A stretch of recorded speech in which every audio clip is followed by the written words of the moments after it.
IPL 2025 ముగిసినప్పటి నుంచి సంజు శాంసన్ పేరు చర్చనీయాంశంగా మారింది.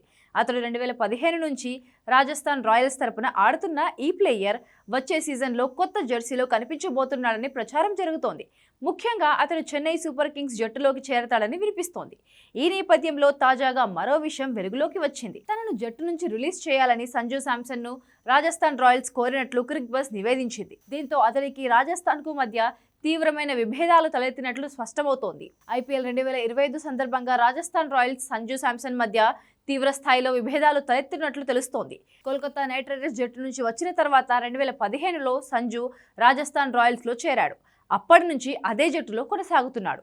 టీనేజ్ ప్లేయర్గా జట్టులోకి వచ్చిన అతడు కెప్టెన్ అయ్యాడు. కానీ గత సీజన్లో మేనేజ్మెంట్ తీరు పట్ల అతడు హర్ట్ అయినట్లు తెలుస్తోంది. ముఖ్యంగా ఓపెనింగ్ ప్లేస్ విషయంలోనూ వివాదాలు తలెత్తినట్లు సమాచారం. వైభవ్ సూర్యవంశీ, యశస్వి జైస్వాల్ ఓపెనర్లుగా సెట్ కావడంతో సంజు వన్డౌన్లో బ్యాటింగ్కు రావాల్సి వచ్చింది. ఇదే అతడు హర్ట్ అయ్యేందుకు కారణమా అంటే స్పష్టత లేదు. ఇక హెడ్ కోచ్ రాహుల్ ద్రావిడ్తో సైతం అతనికి పొసగడం లేదని సమాచారం. కొన్ని రోజులుగా సంజు శాంసన్, సిఎస్కే మధ్య చర్చలు జరుగుతున్నట్లు ప్రచారం జరుగుతోంది. సంజు ఫ్యామిలీ అయితే ఏకంగా వచ్చే సీజన్లో అతడు రాజస్థాన్ రాయల్స్తో ఆడబోడని చెప్పేస్తోంది. ఈ నేపథ్యంలో తనను రిలీజ్ చేయాలని అతడు రాజస్థాన్ రాయల్స్ను కోరినట్లు తెలుస్తోంది. ఐపీఎల్ 2025 వేలానికి ముందు రాజస్థాన్ రాయల్స్ 18 కోట్లకు సంజును రిటైర్ చేసుకుంది.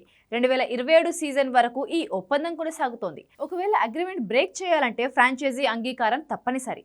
సంజునే జట్టును వీడాలని భావిస్తున్నందున ప్రస్తుతం ఉన్న అవకాశాలపై ఆ ఫ్రాంచైజీ దృష్టి సారించింది. ఇందులో భాగంగా సిఎస్కే సహా పలు ఇతర ఫ్రాంచైజీలతో సంప్రదింపులు జరిగినట్లు సమాచారం. అయితే కేవలం వన్ వే ట్రేడ్ ద్వారా సంజును ఇచ్చేందుకు రాజస్థాన్ ఆసక్తి చూపించడం లేదట. బదులుగా ఆటగాడిని రీప్లేస్ చేయాలని చూస్తోందట. అందుకే డీల్ ఆలస్యం అవుతోందని సమాచారం.